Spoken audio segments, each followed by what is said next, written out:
world changes soon. Can get a doobie on a plane, but there's Uzis in our schools. Every dude who touched a boob or a booty getting me too. What you expect from the kids who went to Hooters after school? We're all triggered and defensive. We're all racist and we're sexist. We all grew up watching South Park. How are we offended? Now being fat is beautiful. Name a thing that you can't do. Jumping jacks, run a mile, live past 42. Man, it used to be cool to just flip a bird to the system, and now it's trendy to be triggered and pretend you're a victim. It's my race, it's my weight, it's because I'm a Christian. I hate the internet and anyone who has an opinion.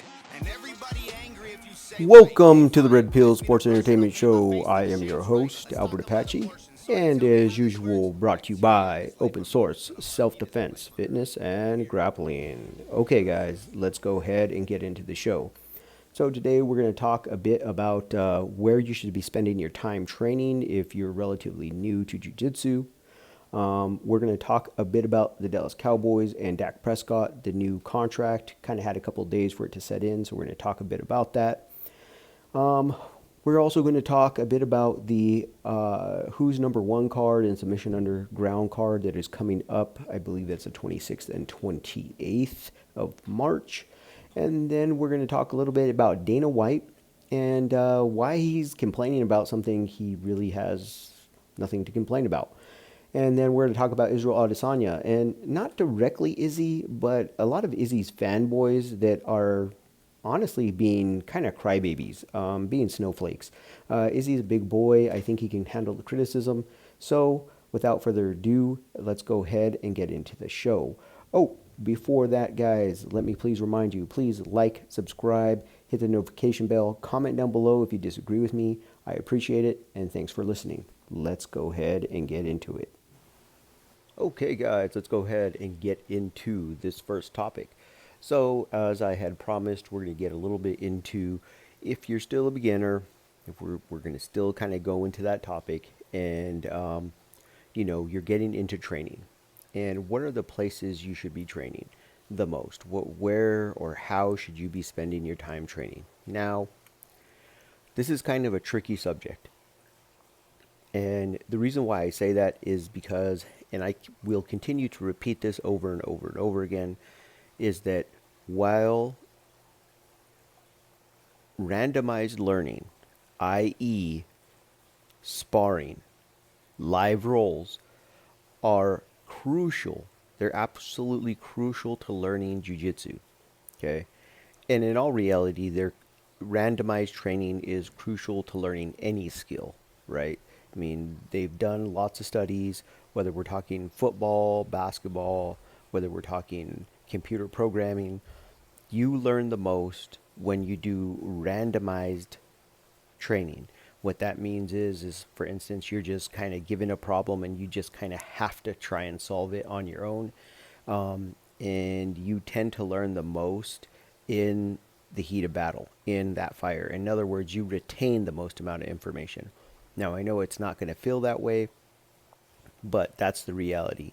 Now, that being said, we have been so conditioned by, I believe it's the Austrian model is what they call it, of education, this Western model of, you go through education, a very linear system, right? Kindergarten, first grade, second grade, third grade, with your peer group. And, you never really go beyond your peer group for the most part. And it's very linear progression. So, and they hold your hand the entire time. On top of that, we also punish mistakes in our education system. We punish our mistakes, and we don't allow people to make mistakes.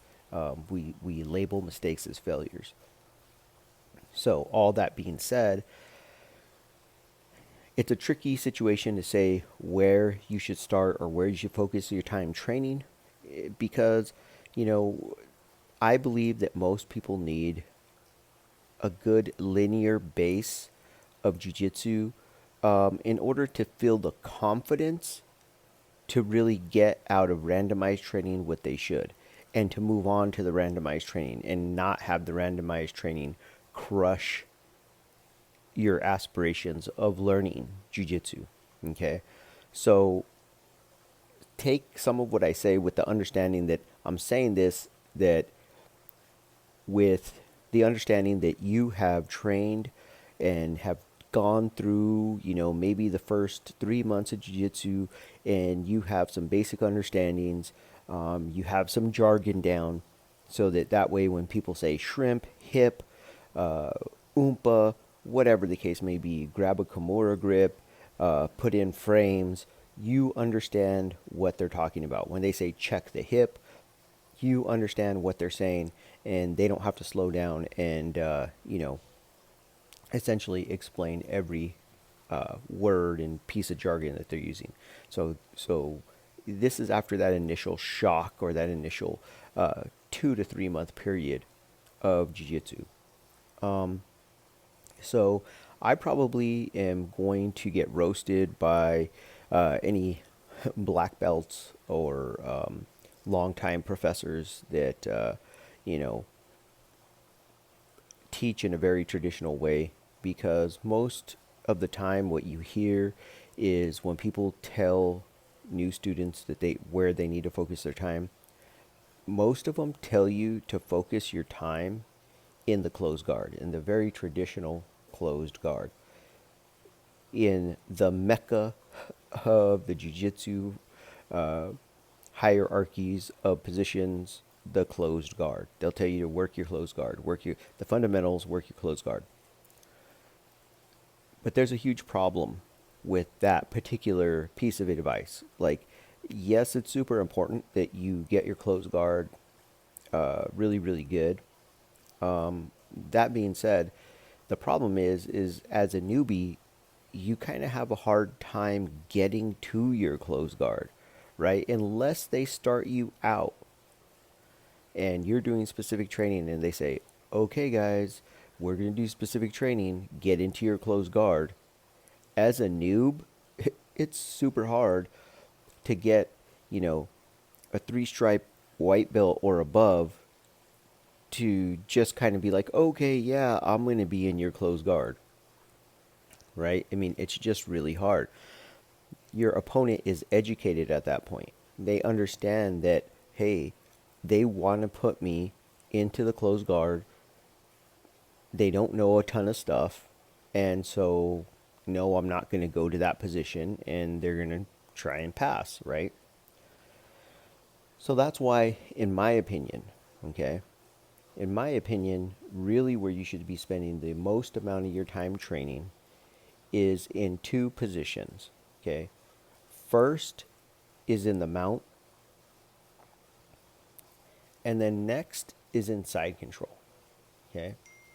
But first, let's talk about the mount, okay? When you are in the mount, or somebody is mounted on top of you, you shouldn't shy away from this. And yes, I know you're probably going to tap to pressure at some point in time as a white belt. Somebody who's much, much bigger than you is going to get on top of you. They're going to put massive pressure on you, and you're just going to feel like, I don't know how to get out of here, be super frustrated and flustered, and you're just going to tap because you don't know what to do next. And you're just going to want to reset. Really try to fight that frustration and fight that feeling, and try to embrace the grind. Try to embrace the suck, okay? And get comfortable there. Experiment. See what works for you, okay? You've been taught escapes from the mount, so don't be afraid of it. Most likely, most blue belts and above are going to give you opportunity to escape. They're not going to have it so locked in that you can't oompa and do a trap and roll. They're not going to have it so locked in that you can't do an elbow escape. Okay? They're going to give you an opportunity to escape. Now, why are they giving you an opportunity to escape? Because they know that if you're a brand new white belt, that they could probably hip into you right there, smush you, take away your breath, probably asphyxiate you just from pressure. But that's no fun for them. And they're not learning anything from that, right? They're just not going to learn much. So what they're doing is they're trying to simulate somebody that is close to their level, which somebody close to their level would look for a trap and roll or look for an elbow escape or some other type of escape.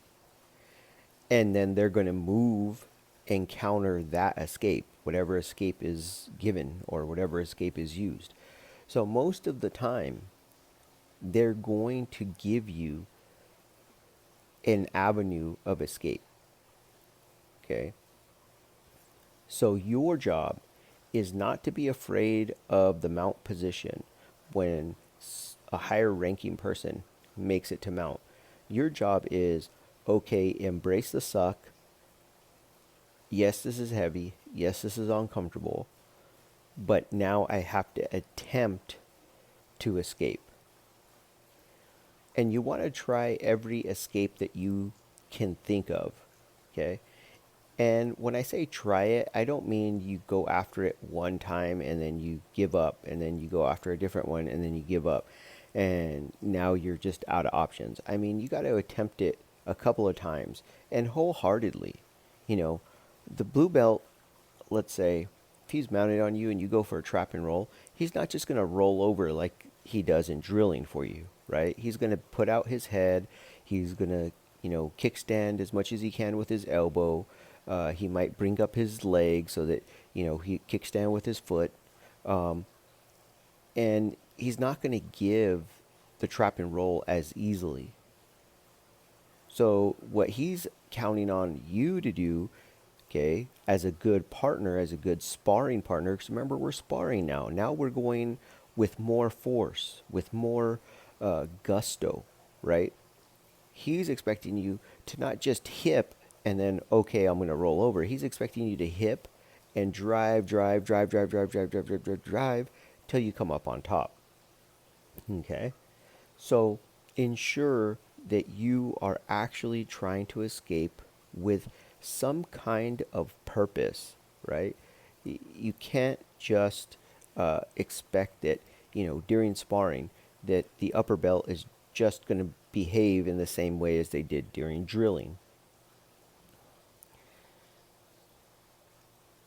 You have to start thinking about survival as well, right?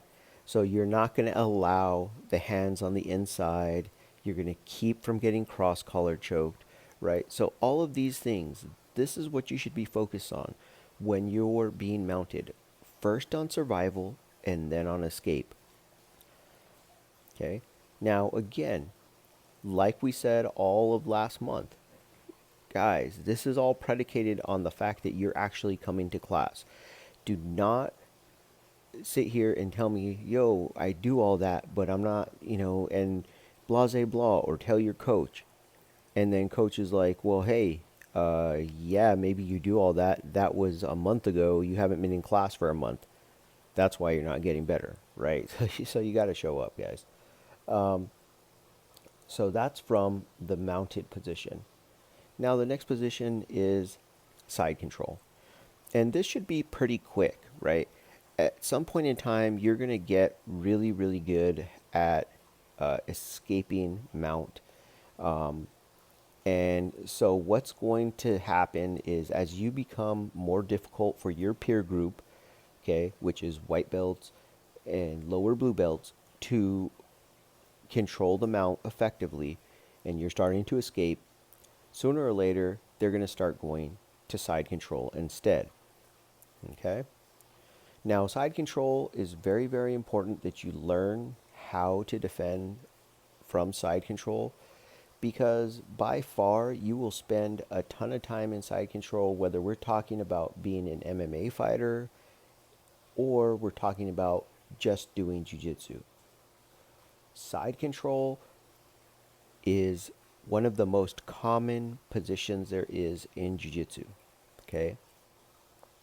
So, if you can learn how to get back to your guard from mount and side control, this will make you a much better jiu-jitsu player much, much faster. Okay? It will make you so much more efficient, right? because what happens is now you can start trying to use the sweeps and techniques you know from your guard. That's what you're drilling.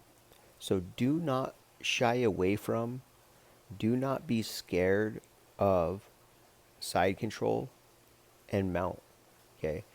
I really feel that mount is the first thing you should really focus on is surviving and escaping the mount. But I mean, and that's like 1A, but a super close 1B is side control. And not just because of the sport of jiu-jitsu, right? But because both of them are very applicable to real world self-defense. If you can escape those two positions against trained partners that know how to keep you in that position, okay, and they understand concepts to try to keep you there, then that means that when somebody on the street tries to keep you in that position, they're going to have an even tougher time, okay? And really, self-defense, in my opinion, should be, about survival and escape first. It's not about winning a fight. You're not trying to quote unquote beat up somebody else. You're just trying to survive and escape the situation first. If a victory, happens in that mix, well, then so be it. So, guys, that's what I got for you. Make sure you are working these positions. They're some of the most important positions for you to work from. If you work with and you roll with kids, you know, ensure that the kids are working those two positions. And I mean a ton. If you've ever noticed little kids that like accelerate super fast through jiu-jitsu and they're kind of a prodigy and they're like maybe 12 years old and they're already, you know, rolling with adults, and the upper belts are like, man, that kid's good, and they actually enjoy rolling with that kid, even though maybe they could physically just smush them, but they don't, and you see them exchanging techniques with this kid. Generally speaking, those kids are very good at recovering guard from the side control position. They're very good at it. And they're very good at either avoiding the mount or escaping the mount and regarding. And so if you can train those positions and get very good at those positions, you'll notice that your game will get much better, much faster. Much, much faster. Because now you're not afraid of those positions and you're not afraid to go for sweeps. You're not afraid to try your submissions. You can kind of play the game and not be so scared that you're going to, get to a bad position, because you'll be confident that you can move out of that position. Okay? All right, guys. That's what I got. We're going to try and do some more live stuff. I know I keep promising that, or no, I shouldn't say live, but actual technique, video format. And we'll talk a little bit about that and what I've seen. And hopefully you guys can comment and say, like, hey, this is what I've seen. Or, hey, I think you're doing that wrong. So, anyhow, man, that's what I got for this segment. We're going to go ahead and move on.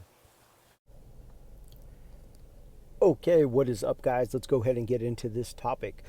So, a couple of days have passed, and it is time to take a look at the signing of Dak Prescott and what that means for his legacy, for the Cowboys, and what it might mean for the draft. So, first and foremost, let me say this.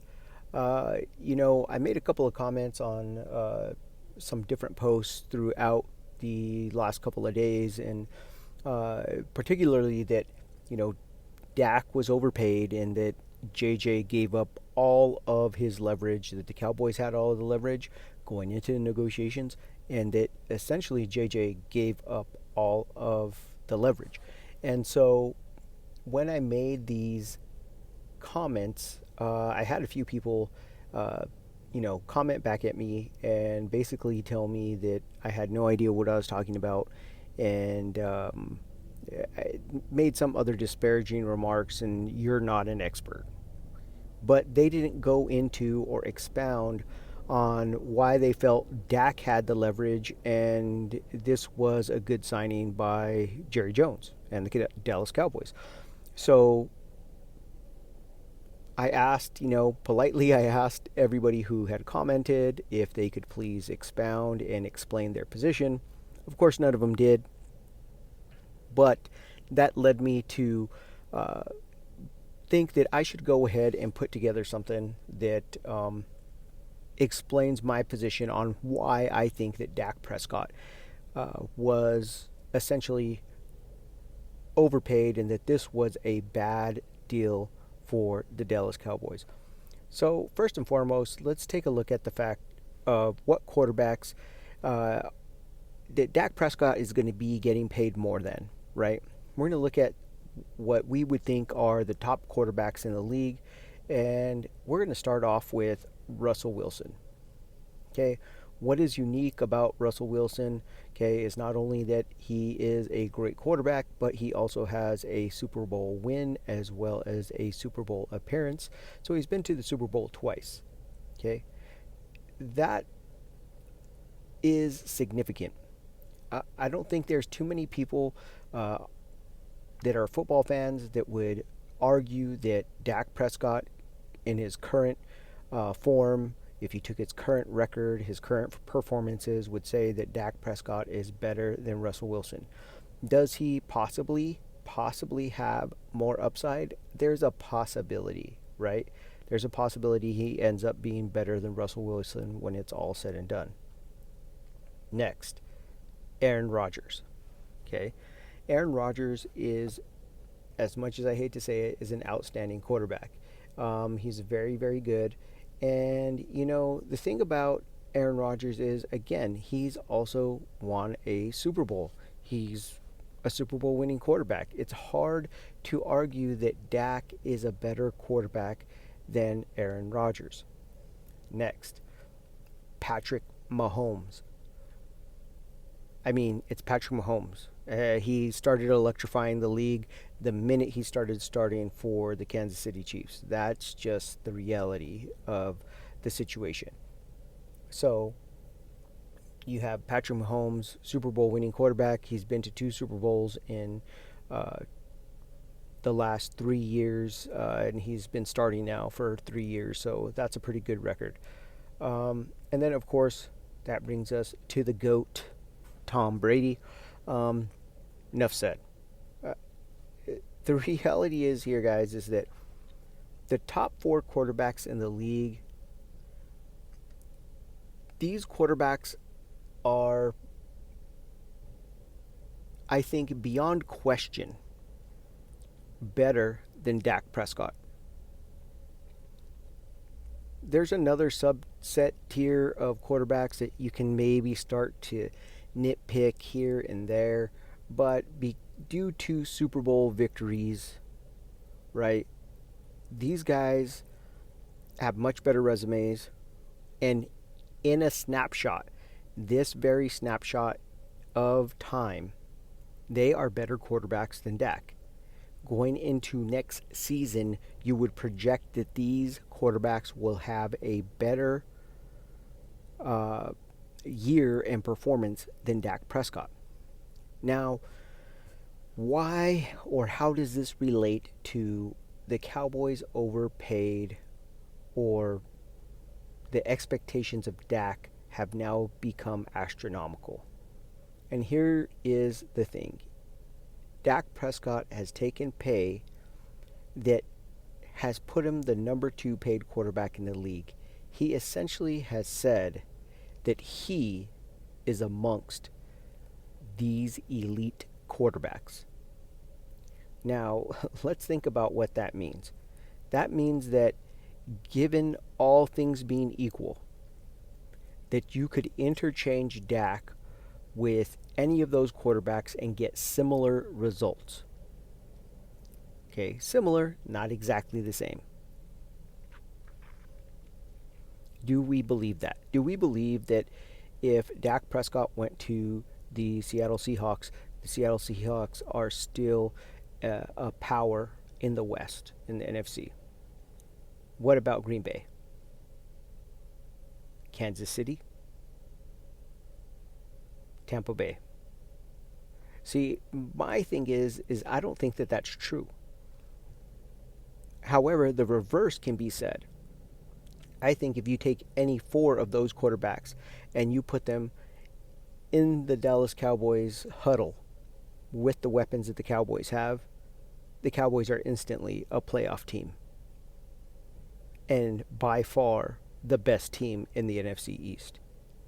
Now, before we get too deep into that, let's talk about some of the quarterbacks and the reason why I think that Dak Prescott was way overpaid. So let's talk about some of the quarterbacks that are arguably better than Dak Prescott, particularly in recent years. And while he's been traded or moved, I guess you could say, while the three of them have been moved, you would have to say at this point of their career due to Super Bowl appearances, and of course, for Matthew Stafford's part, the fact that he was traded for a guy who went to the Super Bowl. You got Jimmy Garoppolo, you got Deshaun Watson, you got Jared Goff, you got Matthew Stafford, and you got Carson Wentz. Now, Carson Wentz, I understand, has not been to the Super Bowl as a starter. But you could argue that he is a better quarterback than Dak Prescott based on their performances when they came into the league. I personally believe that if you brought in, maybe I would be a little shaky about Wentz, but not really. And I'll tell you why. But I think you could bring in any five of these guys into the Dallas Cowboy offense, and you become a playoff team. Now, a lot of people knock on Wentz right now, but the reality is they took away so many things from Wentz. They really neutered his offense, and I really believe that last year was an aberration. I think Wentz was pushing to try to make things happen. He was trying to do too much, and he will return to form wherever he lands. So these are some of the names and some of the guys that are in the mix in trade talks and things of that nature. This is not including other guys who are free agents or also in trade mix, such as Andy Dalton is still a free agent, whom I believe, if you look at the data, he performed similar to Dak. I really believe had Andy Dalton not gotten hurt, they make the playoffs. But those couple of games that they lost because they were playing musical quarterbacks with the injuries, I feel like that's what kept them from making the playoffs. Then you got Derek Carr. Derek Carr has been talked about. Is he going to be traded? Is he not going to be traded? Is Chucky in love with him? Is he not in love with him? He's been talked about quite a bit. So you got Derek Carr. Now let's look at, so these five handful of quarterbacks here are quarterbacks that were possibly you could have gotten, that you could have gone out and got if you were the Dallas Cowboys. Traded for whatever. Now, let's look at this crop of quarterbacks coming in to the draft this year. So you got Trevor Lawrence. Everybody knows he's probably the number one guy, right? He's probably going number one overall. You got Zach Wilson out of BYU. You got Justin Fields at Ohio State. And to me, I feel like this is really good that, he's kind of snuck up in the rankings, because I thought he was a bit of a sleeper before, is Trey Lance out of North Dakota State. Okay. And then you got Mac Jones from Alabama and Kyle Trask. Jamie Newman's probably not going to go first round, right? But you could see as far down as Kyle Trask going in the first round. So you got 6 quarterbacks in the draft that may go in the first round. Let's shorten it down to 5. Let's say that we only get down to Mac Jones. Are you telling me that out of the first 10 picks in the draft, 5 are going to be quarterbacks before you get to number 10. If you were the Dallas Cowboys, you had the number 10 pick, as the Cowboys do this year, you could have very easily hoped for one of these quarterbacks to fall to you. Particularly, I believe Trey Lance would have fit the Cowboys system and what they like to do spectacularly. I think he would have come in and it would have been magic. It would have been magical. So I just don't know why Jerry Jones gave up all of the leverage. Okay? Now, what does this mean as far as the draft? Let's talk a little bit about the draft. Let's pause here since we're on the topic, and let's talk about what this means as far as the draft and signing Dak Prescott. Well, because you have so many weapons on offense, and because you have paid Dak Prescott, and you've made him the second highest player in the league, essentially the signal that you're sending to the league and to your team is we can win and win now, and that our offense should be good enough to put up points. So you're going to sell out on offense. So the Achilles heel for the Cowboys offense last year was the depth at offensive line. That's inevitably what led to the injury of Dak, led to the injury of Dalton, and the musical chair rotation of quarterbacks that kept them from making the playoffs.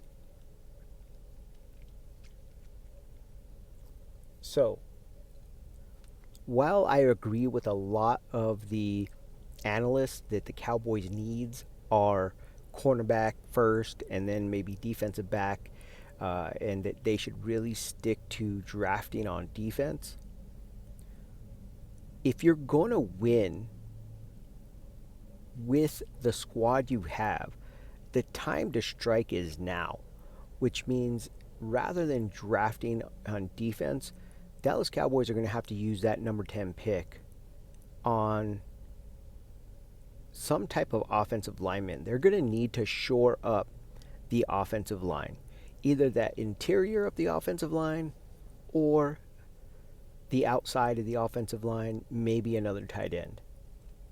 But let's look at what Dak Prescott has. Dak Prescott has, the new three amigos, if you will. You got CeeDee Lamb, Amari Cooper, you got Michael Gallup. Now, one could argue, and I'm about to make this argument, is that those are the most talented three trio group of wide receivers in the league. You would be hard pressed to point to a more explosive, more well-rounded, more talented group of wide receivers. In the backfield, you got Ezekiel Elliott and you got Pollard. Are you kidding me? Both of these guys are outstanding running backs. Okay, Zeke had a little bit of a slip off last year. I think that had to do with him pressing and trying to do more because of Dak being out of the picture. That being said, he's still a very good running back. And I think the greatness returns next season. Pollard is also a very good back. Very good back. What do I like about these guys? They are essentially a nice change of tempo. They complement each other very, very well. There's some things that Michael Pollard, very, very small, minute, detail type things that Pollard does better than Zeke. And there are things that Zeke, of course, does better than Pollard, right? But either way, you have just an amazing set of depth there that most teams do not enjoy. And when you put this all together and you add in the emergence of Jarwin as a receiving tight end and a blocking tight end, you have an amazing set of weapons. Now, I'm sorry, but what this means to me is that anything short of a Super Bowl victory from Dak Prescott is a failure. It's a failure. I mean, I of course will throw out there that, short of the repeat injury, okay, the freak injury, short of anything like that, Dak should be winning the Super Bowl. There's no excuse. And because of that, right? Because of that, this is exactly why I think that the Cowboys have to go offensive line. They have to go offensive line with their picks. Their draft has to be focused on making sure that they protect their investment because the iron is hot. That's essentially the signal that they've sent. And they're either going to make a Super Bowl run now or it will not happen at all. And therein is why I believe that Dak Prescott was signed and overpaid by Jerry Jones, and they gave up all of the leverage, and why I think it was a mistake.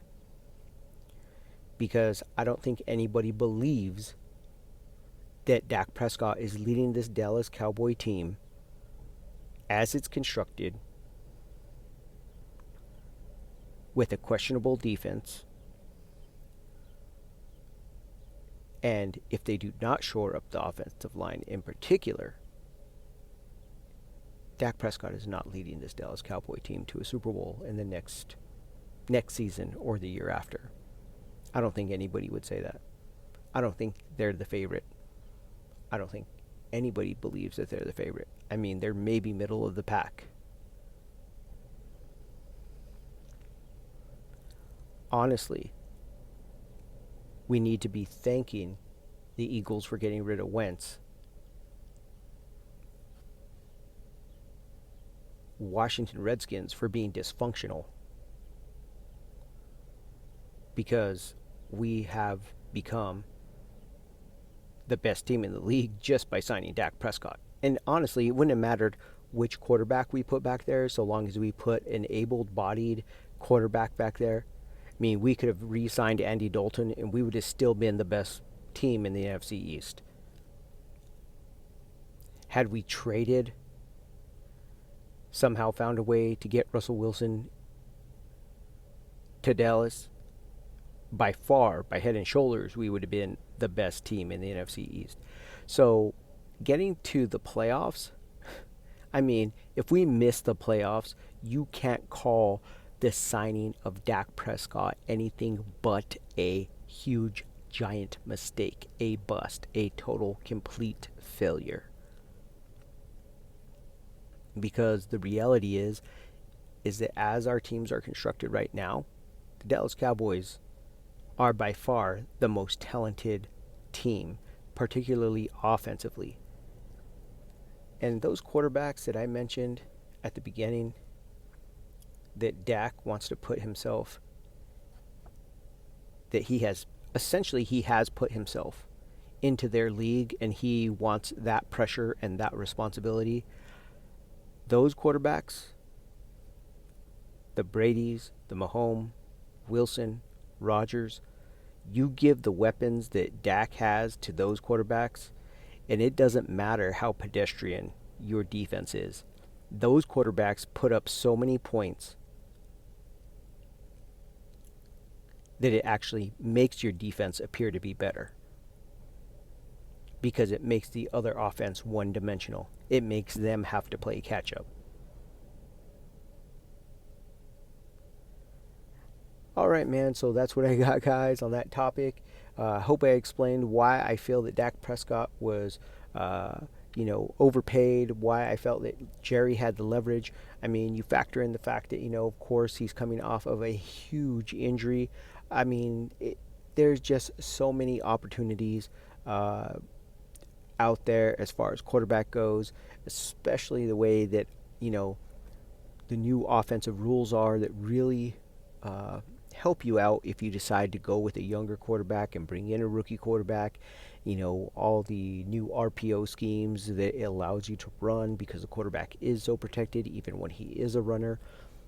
I just feel like Jerry Jones and Dallas Cowboys made a huge mistake overpaying Dak. But that's where I'm at, guys.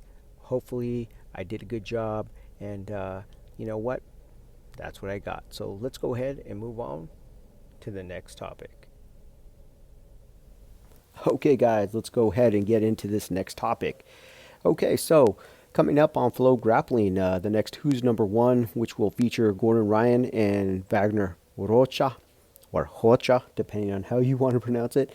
Mikey Musumisi will step out of his comfort zone at Who's Number One. So if you've never heard of Mikey, he is a IBJJF champ in the gi. I believe he competes at flyweight, maybe featherweight. Last two times he competed in no gi, he won gold at IBJJF no gi worlds. He did beat Jiao Miao back then. And I think that was back in 2016. So let's see what who he's going to be facing first. So on this card, he will be facing 10th ranked bantamweight Marcelo Cohen. Cohen is an IBJJF no-gi pans champ as well as an EBI vet. And that really gives me pause to whether or not Mikey is going to have a really good showing. Mikey is an outstanding grappler. He's an outstanding jiu-jitsu artist. I don't want anything to be construed to say I do not think he is great. He is absolutely great. That being said, the vast majority of his accolades are in the gi. So, you know, it sounds like he's really confident here. He's saying that, you know, honestly, I feel my game is better in no gi in a lot of ways. I feel because there are no bomba grips, it makes guard retention so much easier, as well as attacking from guard. Passing is nice too without lapels and sleeves. But again, jiu-jitsu to me is the same whether I think that's supposed to say it is gi or no gi. Well, see, that makes me a little bit cautious because, you know, if you train a ton of gi and no gi, you know that the game is much different. There are a lot of differences between gi and no gi. There's even a lot of differences once you start adding in slapping or striking for like a combat jiu-jitsu situation, and it's very much different if you start saying whether or not a guy has to wear a rash guard or he can be bare-chested. If a guy can be bare-chested, upper body bare, I mean, that makes people so much more slippery. Your ability to grab submissions via angles and pressure rather than relying on your strength of grip and things of that nature, it changes quite a bit.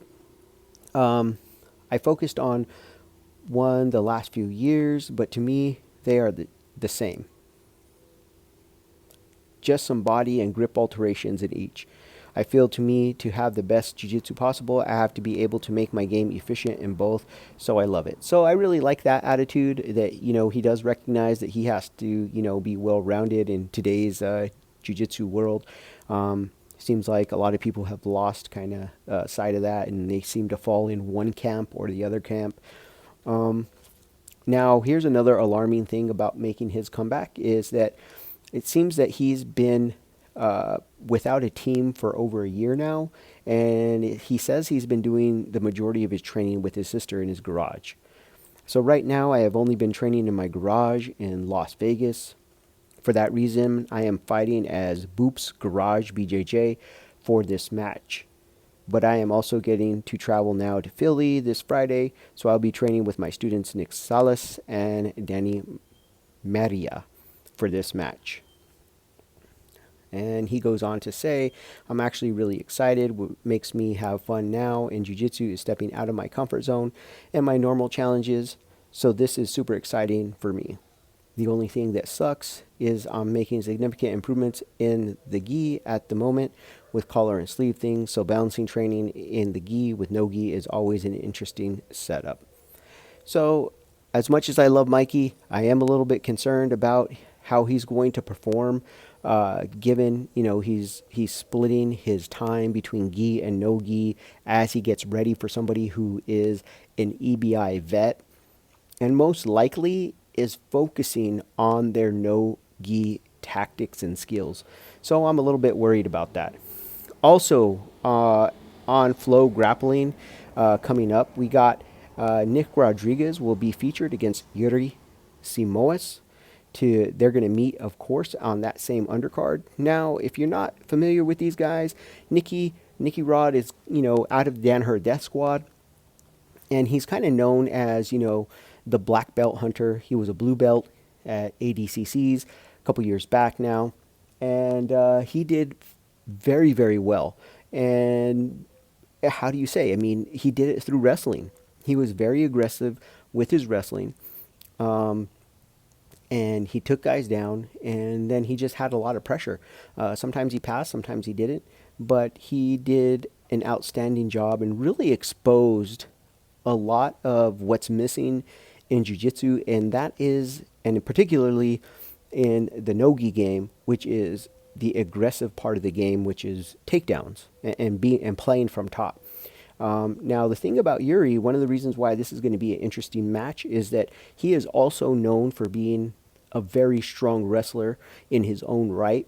So this is going to be a very interesting match. So we got at least 2 good matches, and as I'm about to show you, we're going to actually have a third awesome match.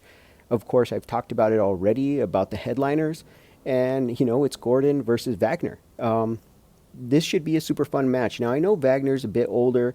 I also know he's a bit smaller, but he does have a little bit more nimble game that, should give, hopefully give Gordon some hard time. Now, Wagner is kind of known for a really aggressive kind of combat style. If you have not watched his victories in combat jiu-jitsu, you should really go try to look up the highlights on that.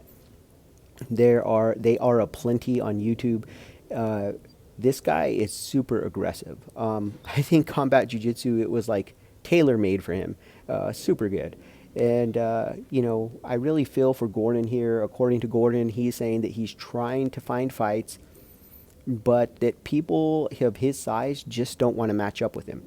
And I could see that. I mean, if you look at Gordon's game, it's very, very fluid and nimble for a guy his size. Usually you see guys, that are 200 plus that just smash through and do a lot of other things. They're quick and explosive at times, but not with the fluidity that Gordon brings to the table. And so, I understand why some guys are probably avoiding Gordon right now. Probably in most cases, I would think that what they're doing is trying to formulate a game. They're probably rolling with a lot of guys that are smaller and more flowy, very similar to what Gordon's doing, trying to really figure out what are the ways to really throw wrenches into that style of game. At least that's what I would be doing. So the Who's Number One card that's coming up, looks like it'll be coming up March 26th. That should be a really great card. Now, let's talk a little bit about Submission Underground. Submission Underground number 21 is coming up Sunday the 28th. I think it's a really good thing that they are not going head-to-head against the Flow Grappling card. Because if you look at this card, I mean, I'm not going to disparage these people as grapplers, Roxanne, Andy, Jessica, Satoshi. I'm not going to say that these guys are not good. I'm not going to say these grapplers are not good. What I am going to say is that they're not of the level, fan-friendly wise, as the people that Flow Grappling is putting on their card. Okay, the Who's Number One card has much more fan-friendly names. While the main card should be your most attractive fight, in this case, Mason Fowler versus Richie Martinez, I'm going to really tune in and watch that. I really want to see that. That's an interesting matchup for me. That being said, it's not just the most interesting card or fight on the card. It's really the only interesting fight. Like, everything else is so-so. Like, unless you know these people personally, there's not a whole lot there that's really driving you to want to watch these grapplers. You would think with, the Submission Underground being in partnership with the UFC, you would think that, they would have a little more access to some of the UFC fighters, and be bringing in guys who are maybe, in the first part of their camp, to get them ready for, their fight. Maybe, they could go against a more traditional grappler. You think you'd see a little bit more fun matchups like you did early on, when like they brought in Anthony Rumble Johnson and he, went up against Craig Jones. Well, that match was fairly fast. I mean, the hype up and just the interest in like seeing, could Rumble use his immense size to kind of stifle the game of Craig Jones was at least interesting to come in and watch, and it drew you to want to watch the card. And unfortunately, that's not happening right now, and I expect a lot better from Uncle Chael. So I'm hoping this is kind of, how would you say, an exception, and hopefully Uncle Chael gets back to bringing us really, really interesting fight cards with Submission Underground. Okay, guys, that's our update for what's going on in the world of Jiu-Jitsu and what's coming up soon that's going to be fun to watch. So let's go ahead and move on. Okay, guys, let's go ahead and get into this next topic. So, last week we had the Israel Adesanya versus Jan Blachowicz championship fight for 205. And in the post-fight press conference, as we were talking about what the scorecards looked like afterwards, there was, I believe, two 10-8 rounds given to Blachowicz. I think one judge gave it to him in the fourth round or the fifth round, and then the other one gave it to him in the opposite round. Now, here we go, guys. Dana White comes out and he rips the 10-8 rounds for Blachowicz. Now, he said the right guy won the fight, but then he also says he doesn't like the 10-8 rounds. Well, this is the whole reason why we put in, as fans, we demanded it, particularly after the GSP fight, against Big Rig, when GSP got, really, really beat up. And a lot of people thought that, Big Rig deserved a couple of 10-8 rounds, but, they gave him 10-9. So how people say you're supposed to judge this and what the actual rule set says is two different things, okay? So I think this comes from Dana White not really understanding what he's asking for, okay? The whole point of putting the 10-8 rounds in place and making it easier to score a 10-8 round was exactly because of that fight. Now, what if, let's just say that we flipped the order of the rounds as to the events that happened. Now, if you guys watched this fight and you had the volume on, I talked about this in the last show. If you had the volume on, you know that they could not stop talking about Adesanya. Now, to a certain extent, I understand that. I understand that the UFC brass have probably asked their commentators to make sure that they're commentating towards the casual fan. And the reality is that Adesanya is more recognizable to the casual fan than Jan is. I get that. I understand that. However, it was ridiculously biased in Adesanya's favor, all of the commentary. So let's flip the order of what happened on its head. If we flip the order of what happened on its head, essentially we would have a first round in which Jan took down Adesanya, and Adesanya landed nothing significant the entire round. And Jan controlled 80 to 90% of the round. If we take round 4 then, you would have a very similar thing where Jan outstruck Adesanya and got the takedown and controlled him for the majority of the round. So what would have happened if in the next 2 rounds, because what happened was, Adesanya, let's say, thwarts a takedown in then the 3rd round. Well, all of a sudden that takedown thwart looks amazing and like Jan is gassing. And if all of those things had happened in the exact reverse order and there wasn't a 10-8 round, I'm telling you that there is a chance that these judges would have got this score wrong and got the winner wrong. Why? Because for whatever ridiculous reason, okay, I can't answer it, but people weigh what they see last in their mind the heaviest. This is why they ask them to score the rounds individually at the end of every round. But you can't deny that there's a building momentum every round, right? So say, for instance, Jan is winning round 3, and then they come out in round 4.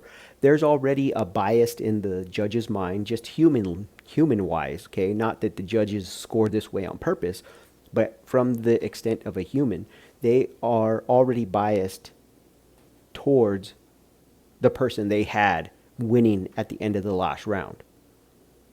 So that means the person that was losing on their scorecard has to do something to even it out and break that momentum. So I'm sorry, but in this case, I don't think Dana White understands what he's asking for. I really think he's complaining about a non-issue. I think that 10-8 rounds were absolutely justified for both the 4th and the 5th round for Jan. And simply based on Israel Adesanya did nothing. He did 0. Honestly, at the end, the last minute of each of those rounds, I'd say even probably the last minute and a half of the 5th round, Izzy even stopped trying to escape. He didn't even try to escape. He just kind of rode it out. He was hoping for a stand-up. You could see it. Everybody could see it. The judges, I'm sure, could see that Israel Adesanya was waiting to be bailed out by a stand-up. And in the end, that's why they awarded a 10-8 round to Blachowicz. So, long and short is that I think Dana White is crybabying and getting upset and being critical of these judges over an absolutely non-issue. I think the judges got it right. I think he has to get over it. I think, honestly, Dana White is a little upset because of the fact that, well, he was hoping for the big payday. I mean, and I don't blame the guy. I'm not blaming the guy for rooting for Adesanya because I know that leads to a bigger payday for him and the organization. And so I think he just is a little bummed that the score was so lopsided that you can't say, oh, well, it was a close fight, and oh, it was really close. I mean, you even look at the punch numbers. It wasn't close, guys. It was not a close fight. You look at significant strikes. This was not a close fight. Jan beat up Izzy. End of story. Izzy wants to say, oh, I could have gone another 20 rounds. Well, yeah, and I'm sure there's a lot of football teams that say they could have gone another 8 quarters. But, you got a time limit to do your job. You got 5 rounds. You got 25 minutes. I'm sorry, but if you can't prove to 3 judges that you're the better fighter in 25 minutes, then I don't feel for you, bro. Don't tell me how much energy you had. You should have tried to escape harder. You should have tried better. You should have done something else. You can't tell me that you really wanted to escape when you were employing the lockdown. The lockdown is not conducive to escaping half guard from the half guard, right? If you're in half guard and you're using the lockdown, it's called the lockdown.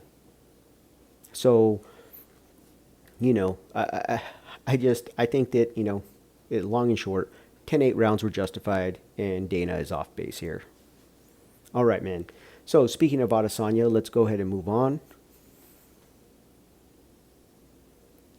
Israel Adesanya, not heartbroken about first MMA loss, UFC 259. If he's going to lose to somebody, he's glad it was a guy like Jan. he talks about how losses are part of life and he's a classy champion, whatever, talking about Jan.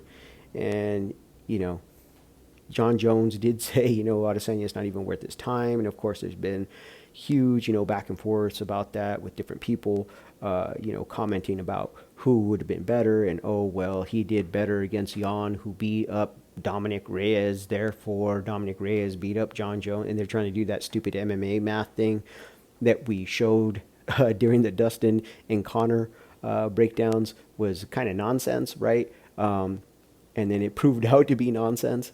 But it's just ridiculous. So anyhow, here's the thing, right? Everybody's talking about, and people are running to Izzy's defense.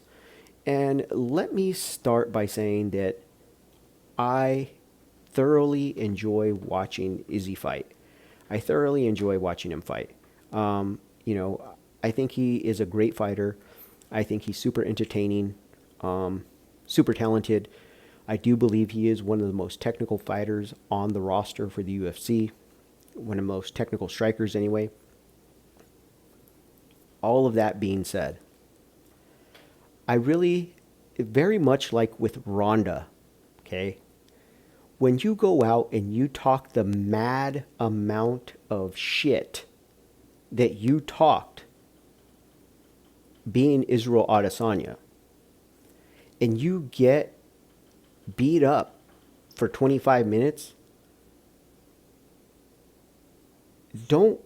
please don't go out there and start defending this guy like they did with Ronda.